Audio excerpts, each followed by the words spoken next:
नमस्कार, आप देख रहे हैं न्यूज़ 18 राजस्थान। हमारे साथ इस खास बातचीत में आज हैं डॉक्टर विनय सहस्त्रबुद्धे। चुनाव का माहौल है। सहस्त्रबुद्धे जी बीजेपी के राजस्थान में लोकसभा चुनाव के प्रभारी हैं, पूर्व राष्ट्रीय उपाध्यक्ष रहे हैं और पूर्व सांसद भी रहे हैं। सहस्त्रबुद्धे जी, आपका बहुत बहुत स्वागत है। धन्यवाद। चुनाव का माहौल है तो चुनाव रंग पर है, सीधे चुनाव की बात करते हैं। बीजेपी क्या राजस्थान में तीसरी बार क्लीन स्वीप करने जा रही है? क्या हैट्रिक होगी? निश्चित रूप में होगी। मतलब एक और होता है आत्मविश्वास जो जमीनी हकीकत के आधार पर बनता है, और कार्यकर्ताओं की मेहनत, परिश्रम, उनकी लगन, और तीसरा जो इस पक्ष में बिंदु महत्वपूर्ण बन जाता है वो हमारा नेतृत्व और नेतृत्व की साख, उसकी विश्वसनीयता। तो इन तीन चीज़ों का मिलाप जहाँ पर होता है वहाँ पर हैट्रिक होना तो एकदम सी स्वाभाविक बात है। मतलब इसमें कोई ज्योतिषी के पास जाने की भी ज़रूरत नहीं है, न कोई आंकड़ेवारी का खेल खेलने की आवश्यकता है। आप जाएंगे, लोगों को मिलेंगे तो आपको आवाज़ें आती है कि लोग कह रहे हैं कि बिल्कुल मोदी ही, और कोई विकल्प भी नहीं है और हमें और किसी के पास जाना भी नहीं है। ये सब महत्वपूर्ण बातें हैं और इससे एक बहुत आत्मविश्वास की भावना से हम इस चुनाव का सामना कर रहे हैं। मैं प्रभारी बनने के बाद यहाँ के कई सारे चुनाव क्षेत्रों का दौरा भी किया है। सब जगह कार्यकर्ताओं को हम मिल रहे हैं। एक महत्वपूर्ण बात मैं बताना चाहता हूँ कि भारतीय जनता पार्टी की अपनी जो कार्य संस्कृति है उसमें हम हर चुनाव को एक चुनौती मानते हैं। लोग कई बार बोलते हैं कि इतना आत्मविश्वास है, सामने कोई नहीं, तो आप इतनी मेहनत क्यों करते हैं? मेहनत करना एक तो हमारा स्वभाव है, और जब मेहनत हम करते हैं तब हम जनता को टेकन फॉर ग्रांटेड न रखते हुए हम उनके साथ संवाद करते हैं। अभी माननीय प्रधानमंत्री जी सभाएं कर रहे हैं, माननीय अमित शाह जी गृह मंत्री यहाँ पर आके गए, क्योंकि उनको जनता को बताना है। एक दृष्टि से जनतंत्र में लोक शिक्षा का अपना एक महत्व है। उनको हम बता रहे हैं, अपने काम का किया हुआ हिसाब किताब दे रहे हैं और उस आधार पर जनादेश की प्रार्थना कर रहे हैं। 25 में से 25 इस बार फिर से। बिल्कुल, तो उसके कारण हमारा आत्मविश्वास रेखांकित हो गया है। तो राजस्थान में जो लोकसभा चुनाव है, बीजेपी किन मुद्दों पर लड़ रही है?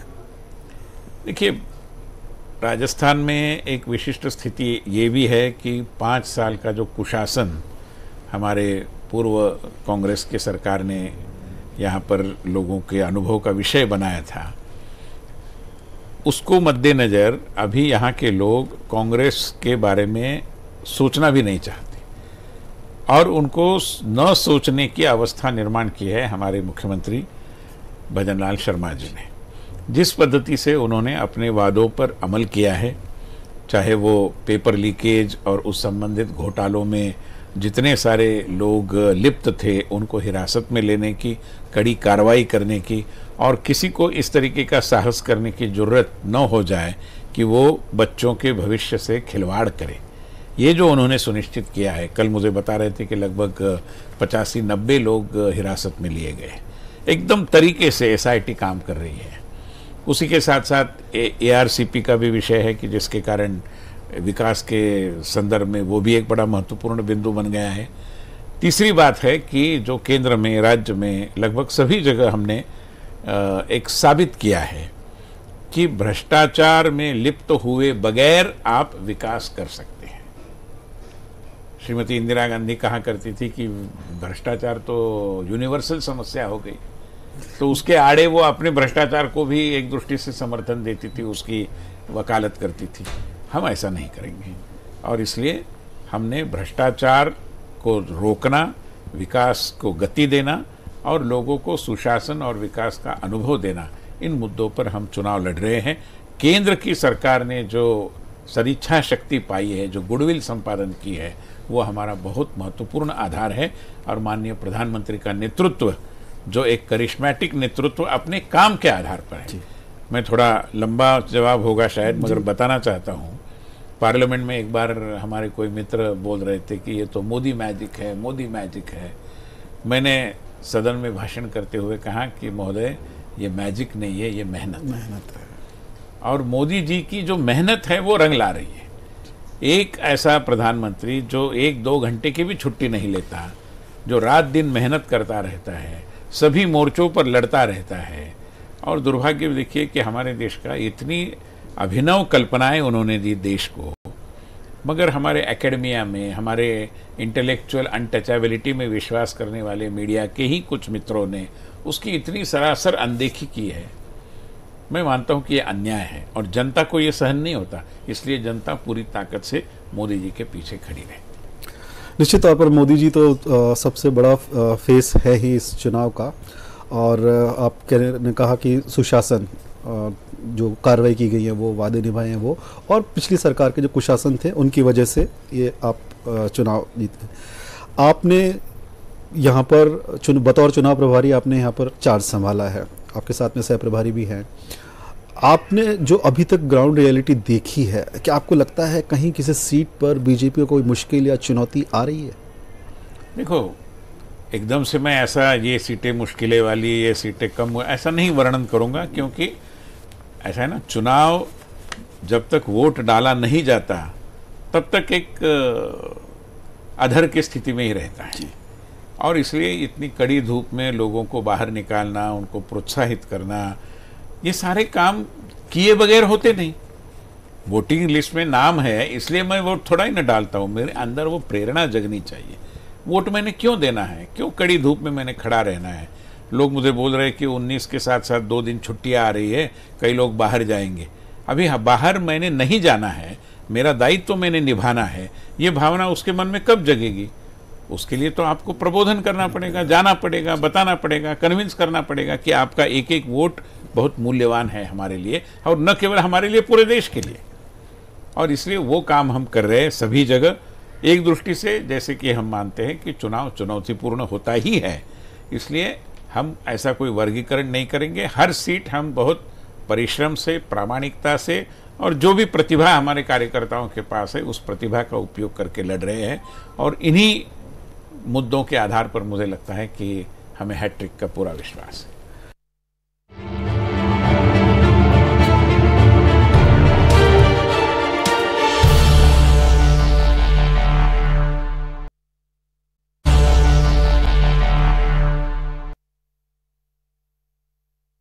पिछली बार 25 सीट में से 1 सीट आपने गठबंधन के लिए छोड़ी थी।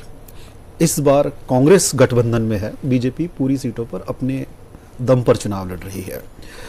इस गठबंधन का जो रिवर्स हुआ है, इसका कुछ फर्क पड़ता नजर आएगा? स्वाभाविक रूप में देखिए, मैं महाराष्ट्र से आता हूं, हमारे यहाँ गठबंधन की राजनीति एक करवट बदल कर एक अलग मोड़ पर गई हुई है।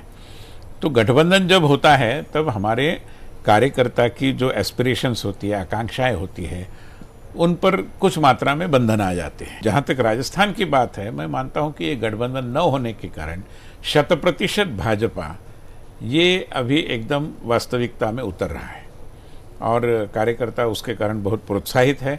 हर किसी को ये लग रहा है, और विशेष रूप में भारतीय जनता पार्टी को आपने देखा है कि हमारे यहाँ आम कार्यकर्ता भी ऊंचे पद पर नियुक्त हो सकता है, निर्वाचित हो सकता है। इनको तो कैंडिडेचर लेने के लिए कोई तैयार नहीं, लोगों को तो आफत लग रही है, कहाँ मुझे लड़वा रहे हैं। ऐसे कांग्रेस के मित्र हमें प्राइवेट चर्चाओं में बताते हुए दिखाई देते हैं। तो इसलिए वहाँ तो एक अकाल है, और यहाँ पर बहुत अच्छी फसल। अच्छा, और रही सही कसर ये है कि विपक्ष के जो बड़े नेता हैं, अभी बहुत सारे हैं, इसमें पूर्व सांसद भी हैं, मंत्री भी रहे हैं, विधायक भी रहे हैं, वो छोड़ करके और बीजेपी में शामिल हुए हैं। स्वाभाविक है। अच्छा, ये जो अगर आ रहे हैं तो इनका आपको क्या लगता है कितना फर्क पड़ने वाला है? देखिए, इसमें वायुमंडल में फर्क तो पड़ता ही है, हमारी ताकत भी दोगुनी होती है। और एक दृष्टि से ऐसी चीज़ें जब बाहर से लोग हमारे पार्टी में आते हैं तो एक तथ्य लोगों के सामने उजागर होता है कि अन्य दलों के पास कुछ है ही नहीं।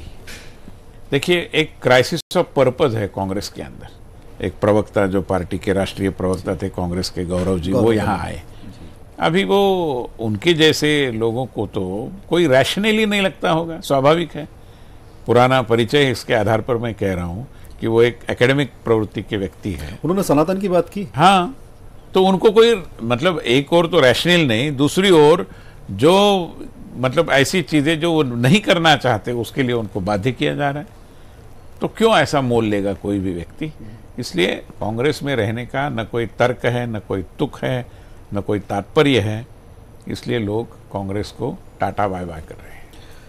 बीजेपी में एक मैसेज है कि यहाँ एक साधारण सा कार्यकर्ता भी बहुत ऊंचे पद पर पहुंच सकता है। कांग्रेस से दो बड़े नेता यहाँ पर आए जिनको टिकट मिला, ज्योति मिर्धा और महेंद्र सिंह मालवीय हैं। ऐसे में क्या आपको ये खतरा नहीं लगता कि आपके जो नेता हैं और कार्यकर्ता हैं जो वर्षों से साथ में हैं, उनमें कुछ असंतोष की भावना या कुछ डिससेटिस्फैक्शन जैसा कुछ आ जाए? नहीं, ऐसा आम कार्यकर्ता की नज़र से मैं देखूं तो कभी कभार ऐसा लग भी सकता है, मगर देखो सीट जीतने से और सदन में, लोकसभा में, विधानसभा में हमारा बहुमत होने से आखिरकार लाभ तो कार्यकर्ता को किसी न किसी पद्धति से तो होगा ही होगा। लाभ का मतलब है कि काम करने के लिए अनुकूलता मिलना, कुछ एक अवसर मिलना। जब सरकार आती है तो अवसर मिलते हैं काम करने के, लोक सेवा के अवसर मिलते हैं, सरकारी पदों पर जाकर कुछ अच्छे कामों को गति देने के अवसर मिलते हैं। तो अंततोगत्वा तो जीत मोदी जी की होती है, मगर जीत पार्टी की भी होती है और जीत कार्यकर्ता की भी होती है, क्योंकि उस जीत का लाभ जो मोदी जी के नेतृत्व में हमने संपादन किए है हर किसी को मिलता है। और लाभ का मतलब है देश सेवा का अवसर, जनता की सेवा का अवसर। वो तो एक औपचारिक तरीके से जो एक अवसर उसको मिलता है, उससे उसकी भी तरक्की होती है। तो छोटी बड़ी खटास रहना मैं मानता हूं कि स्वाभाविक है, कभी कभार ऐसा होता भी है। बीजेपी हमेशा चुनाव मोड में रहती है और स्ट्रेटेजिकली बहुत ही ताकतवर, बहुत ही स्ट्रांग मानी जाती है। राजस्थान में ज्योति मिर्धा, भागीरथ चौधरी, शुभकरण चौधरी, ये लोग विधानसभा चुनाव हार गए थे, इनको फिर भी लोकसभा का टिकट दिया गया है, लोकसभा का चुनाव लड़ाया जा रहा है। आपको क्या लगता है कि ये कोई खतरे वाली बात तो नहीं है यहाँ पे? नहीं, ऐसा नहीं। एक तो क्या है, हर चुनाव का गणित अपना अपना अलग है और पार्टी ऐसे लोगों को जरूर अवसर देती है। उसकी तुलना बेवजह हमने विधानसभा से या स्थानीय निकायों के चुनाव से नहीं करनी चाहिए। तो ऐसे में फिर सतीश पूनिया और राजेंद्र राठौड़ जैसे दो बड़े दिग्गज नेता चुनाव हार गए थे और इस बार बहुत लग रहा था कि इनको लोकसभा चुनाव में उतारा जा सकता है, लेकिन नहीं उतारा, तो इसका कुछ उल्टा असर तो देखने को नहीं मिल जाएगा? नहीं, इसका कारण ये है, बहुत सारे ऐसे नेता हैं, अपने दो नेताओं का उल्लेख किया, मैं पूरे देश के ऐसे 5-10 नाम मेरे सामने आ रहे हैं। अभी केवल मात्र चुने जाने के बाद ही इनका कद बढ़ा है, ऐसा मानना उनके ऊपर भी अन्याय है। हमारे पुनिया साहब है या राठौड़ जी है, ये अपने आप में एक जमीन से जुड़े और बहुत मातबर नेता है हमारे। और हाँ, ठीक है कि चुनाव का अवसर मिलने से और भी कुछ अवसर उनके लिए उत्पन्न होते हैं, मगर उन्होंने इतने साल काम किया है, इतने जमीन से जुड़े हैं, संगठन में मेहनत की है इन लोगों ने, तो मैं मानता हूं कि वो नहीं मिला, इसका कोई नकारात्मक अर्थ निकालने की ज़रूरत नहीं। जैसे अभी पुनिया जी को हरियाणा का प्रभारी बनाया गया, तो वो तो एक बड़ा काम है, एक पूरे प्रदेश के चुनाव की दृष्टि से वो मुखिया बन गए हैं। पूरे देश के स्तर पर जो टारगेट है अकेले 370 लाना, और राजस्थान में 25 में से 25 वो दोहराना तीसरी बार के लिए। ऐसे में कांग्रेस ने जो गठबंधन किया है, सीकर में उसकी 5 सीटें हैं, सीकर लोकसभा क्षेत्र में जो 8 सीटें हैं उसमें से 5 सीटें कांग्रेस की हैं, लेकिन फिर भी उन्होंने वहां पर लेफ्ट के उम्मीदवार को अपना समर्थन दिया है और कर रहे हैं। तो क्या इसका फर्क पड़ेगा? नहीं, क्योंकि ऐसा है ना कि कांग्रेस अकेले लड़े, गठबंधन के साथ लड़े, कांग्रेस जितनी बैंकरप्ट है, मुझे शब्द का प्रयोग करने में भी थोड़ी दिक्कत है, मगर है, वास्तविकता है। तो ये जो दिवालियापन कांग्रेस संगठन के संदर्भ में है, उससे कई गुना अधिक दिवालियापन दुर्भाग्यवश अन्य राजनीतिक दलों में है। मुझे बताइए, हम पॉलिटिक्स ऑफ परफॉर्मेंस की बात करते हैं जी, पीएम साहब करते हैं, एचएम साहब करते हैं, हमारे जैसे कार्यकर्ता भी करते हैं जी। पॉलिटिक्स ऑफ परफॉर्मेंस के शब्द भारतीय राजनीति में प्रधानमंत्री मोदी जी ने लाया। अन्य एक दल मुझे बताइए कि जो पॉलिटिक्स ऑफ परफॉर्मेंस की बात करेगा, क्या खाक परफॉर्मेंस बताएंगे वो?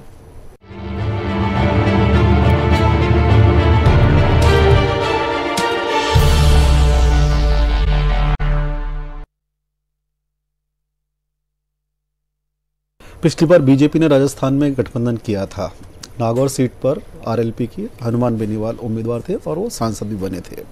इस बार मामला उल्टा है। नागौर में वही जो आपके सपोर्ट से सांसद बने थे वो इस बार सामने है, और आपकी जो कैंडिडेट है ज्योति मिर्धा, जो विधानसभा चुनाव हार चुकी हैं, आपके वहाँ से सिर्फ 2, उस लोकसभा सीट में सिर्फ 2 विधायक हैं, दोनों मंत्री हैं। तो कितनी मुश्किल या कितना आसान लग रहा है नागौर सीट? देखिए, मुश्किल नहीं है जी, आसान तो कोई चुनाव होता भी नहीं, हम तो मानते भी नहीं कहीं। मगर वहाँ जिस पद्धति से हम साध रहे, 2 दिन पहले ही मैं और हमारे प्रवेश वर्मा जी मिलकर हम नागौर का प्रवास करके आए, संगठन के लोगों के साथ मिलकर आए, तो मैं मानता हूँ कि संगठन पूरा एक दिल होकर सक्रिय हुआ है। संगठन ने इस पूरे चुनाव को एक दृष्टि से ओन किया है, और मैं मानता हूँ कि ये चुनाव निश्चित रूप में हम जीतेंगे। ये दुर्भाग्यपूर्ण है कि हमारे पूर्व साथी अब सामने उम्मीदवार के रूप में आए हैं, मगर जो भी है वो उनका निर्णय था। अभी मतदाता अपना निर्णय भारतीय जनता पार्टी के पक्ष में करेगा, इसमें कोई संदेह नहीं। अच्छा, राजस्थान में एक और सीट है बाड़मेर, वहाँ पर एक निर्दलीय विधायक हैं रविंद्र सिंह भाटी। जानकार मान रहे हैं कि उन्होंने वहाँ पर उतर करके मुकाबले को त्रिकोणीय बना दिया है। आपका क्या मानना है? देखिए, मैं बाड़मेर जाकर आया। ऐसा है ना कि आज का जो सोशल मीडिया और परसेप्शन बेस्ड जो वातावरण बनाने की कला अभी कई लोगों ने अवगत की है, उसके आधार पर आप हवा बना सकते हैं, मगर उसको ज़मीन पर नहीं उतार सकते। तो कभी कभार आपको हवा दिखाई देगी, उसके कारण कुछ भ्रांतियाँ भी निर्माण होगी, मगर किसी के ऊपर कुछ आलोचनात्मक टिप्पणी न करते हुए भी मैं ये कहना चाहता हूँ कि वो चुनाव भी हम जीतेंगे। और हमारे लिए तो सारे चुनाव जितने उम्मीदवार खड़े हैं उनकी संख्या के अनुसार चतुष्कोणीय या पंचकोणीय हो ही जाते हैं। प्रधानमंत्री मोदी जी या और कोई ऐसी बात आती है तो लोग अपनी सारी संकीर्ण अस्मिताएं, जाति, समाज, समुदाय से लेकर जो भी बनती है, हाँ, उनको छोड़कर देश के लिए वोटिंग करते हैं। और बाड़मेर तो मतलब ऐसा क्षेत्र है, धोरारी धरती बोलते हैं ना राजस्थान को, तो उसमें हमारी भारत माता की रक्षा करने वालों का जो प्रदेश है, उसका सबसे चुनौती भरे माहौल में जो काम करते हैं वो हमारे बाड़मेर के भाई काम करते हैं। तो वो तो निश्चित रूप में राष्ट्रवाद के साथ है, प्रधानमंत्री मोदी जी के साथ है। तो मैं नहीं मानता कि इसमें वहाँ पर कोई किसी एक व्यक्ति के उभरे जाने का एक चित्र निर्माण करने से कोई फर्क पड़ेगा। हमारी शुभकामनाएं सभी के साथ है, मगर जनता की शुभकामनाएं बीजेपी के साथ है। देश की रक्षा की आपने बात की, राजस्थान के जो सेना से जो जुड़ाव है उसकी बात की। अभी प्रधानमंत्री जी चूरू में थे, वहाँ भी उन्होंने यही कहा कि 370 इसलिए हटाई गई जहाँ पर 370 उस जगह से हटाई गई जहाँ पर शेखावटी के जो वीर लोग हैं वो जवान है वो शहीद हुए हैं। उसी चूरू सीट की बात, चूरू सीट में बीजेपी के जो सांसद थे उनका टिकट कटा। उन्होंने आरोप लगाए राजेंद्र राठौड़ पर कि उनकी वजह से मेरा टिकट कटा। नाराज हुए, कांग्रेस में गए और आज वो वहाँ पर चुनाव लड़ रहे हैं। अब पिछली बार जो आपका सांसद था वही अब आपके सामने खड़ा हुआ है, क्या कोई दिक्कत लगती है? नहीं जी, एक तो क्या है कि माननीय प्रधानमंत्री जी ने ही उस विषय में जो हमारे स्पोर्ट्स पर्सन चुनाव लड़ रहे हैं उनके बारे में खुलासा कर दिया है कि मैं चाहता था कि इन्होंने चुनाव लड़ना चाहिए। पुराने हमारे साथी अगर सामने गए हैं तो वो दुर्भाग्यपूर्ण है ज़रूर, मगर मैं मानता हूं कि लोग प्रधानमंत्री और प्रधानमंत्री ने एक दृष्टि से जिस हमारे स्पोर्ट्स पर्सन को इतना प्रोत्साहन दिया है, उनकी प्रतिभा की इतनी कदर की है, उसका वहाँ का वोटर भी सम्मान करेगा और पूरी ताकत से बीजेपी के साथ खड़ा रहेगा। अच्छा, कांग्रेस के कई उम्मीदवार हैं जो मंत्री रह चुके हैं सरकारों में, उनको भी वह चुनाव लड़ाया जा रहा है और वो कह चुके हैं, सार्वजनिक तौर पर बोल चुके हैं कि हम तो लड़ना ही नहीं चाहते थे, पार्टी ने कहा है इसलिए हम चुनाव लड़ रहे हैं। अच्छा, एक ने टिकट वापस भी कर दिया। बीजेपी इससे कहीं ओवर कॉन्फिडेंट तो नहीं हो रही है? ना ना ना, इसलिए तो मैं कह रहा हूँ ना कि ओवर कॉन्फिडेंस न रहे, हमारे अंदर वो भावना पैदा न हो, इसलिए हम हर एक कार्यकर्ता को सक्रिय कर रहे हैं। जैसे हमारा एक विषय है कि हर बूथ पर हमें जितने वोट पिछले चुनाव में मिले हैं उससे अधिक 370 वोट हमें पाने हैं। वो आर्टिकल 370 को हटाया, उसको मनमानस में और अधिक स्थापित करने के लिए एक दृष्टि से ये एक प्रयास हम कर रहे हैं। तो इतने वोट अगर जोड़ने हैं तो कार्यकर्ता को सक्रिय रहना पड़ेगा। आज मैं एक बूथ की बैठक करके यहाँ आ रहा हूँ, यहाँ पे एक चुनाव क्षेत्र के, और बड़े उत्साह में लोगों जितनी भी सारी हमारी अपेक्षाएं थी सभी ने पूर्ण की है। उनके पास वो सूची जो वोटरों की आती है वो पढ़कर कार्य वितरण हुआ है, और कैसे वोटिंग के दिन लोगों को बाहर निकालना है, वो भी सुबह सुबह निकालना है, वो तय हुआ है।